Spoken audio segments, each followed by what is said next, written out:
Alors la loi Pacte du 22 mai 2019 relative à la croissance et à la transformation des entreprises introduit la qualité de société à mission. Pour l'entreprise, il s'agit d'affirmer publiquement sa raison d'être, ainsi que les objectifs sociaux et environnementaux qu'elle se donne pour mission de poursuivre dans le cadre de son activité.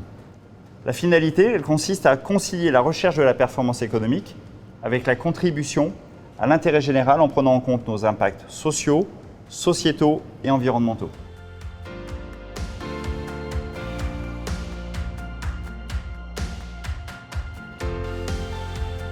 Alors pourquoi faire ce choix de société à mission ? En tout premier lieu parce que c'est une belle ambition.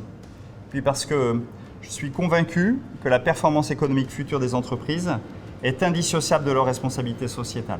Devenir entreprise à mission va nous permettre de fédérer nos équipes, plus largement toutes nos parties prenantes autour d'un même objectif, une même mission d'intérêt général. Elle va nous permettre d'améliorer notre efficacité et d'accélérer nos projets en termes de transition. Et puis enfin, elle nous permettra également d'améliorer notre capacité à conserver et à attirer les talents. En ce sens, cette qualité de société à mission va nous permettre de créer de la valeur et de la partager avec toutes les parties prenantes.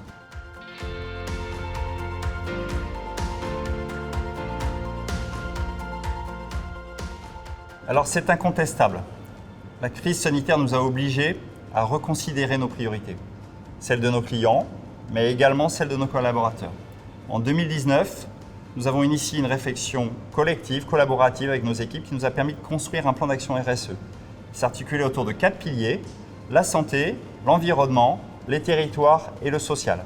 Dès le début de la crise, nous avons ressenti très fortement, avec beaucoup de force, notre rôle social en tant que restaurateur collectif, notamment au travers de la livraison de repas à domicile, et en tant qu'employeur. Nous avons pris encore plus conscience de la responsabilité que nos activités nous confèrent vis-à-vis de nos équipes, de nos clients et de l'environnement.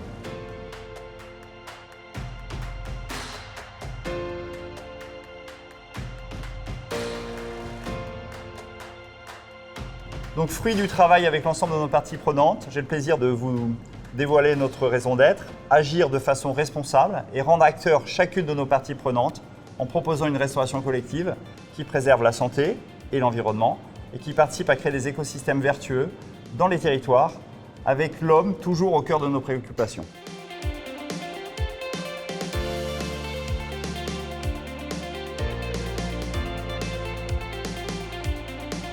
Nous avons construit notre plan autour de 4 missions qui seront inscrites dans nos statuts.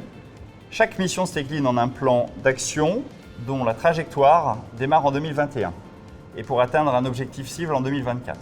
Le premier, la santé, il s'agira de contribuer via l'alimentation et la nutrition à l'amélioration et au maintien de la santé du plus grand nombre. La seconde mission, il s'agit de l'environnement et de faire participer l'ensemble de nos parties prenantes à la préservation de l'environnement et au développement de la biodiversité. Notre troisième axe, autour du territoire, il s'agira d'être un acteur clé de la vie et du développement des territoires dans lesquels nous sommes implantés. Enfin, le quatrième axe, sur l'aspect social, notre objectif sera de donner du sens à nos collaborateurs, à proposer un cadre de travail propice au développement personnel et les inscrire dans une dynamique de progrès.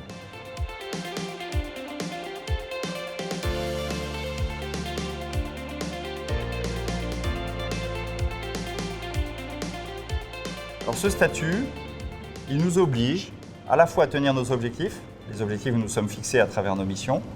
Nous avons la nécessité de définir des plans d'action et des objectifs clairs, mesurables via des indicateurs. Nous sommes audités par un organisme extérieur qui évalue le niveau d'atteinte de ces objectifs et bien entendu, nous partageons les résultats en toute transparence avec toutes nos parties prenantes. Pour conclure, faire le choix de devenir société à mission est donc très engageant. C'est une contrainte que nous nous imposons, mais c'est avant tout l'ambition que nous nous fixons, tous ensemble, toute l'équipe de direction, les collaborateurs, les clients, les fournisseurs, les partenaires, les instances représentatives du personnel et les actionnaires, bien entendu. Et l'objectif, c'est d'agir de façon responsable tout en recherchant la performance économique.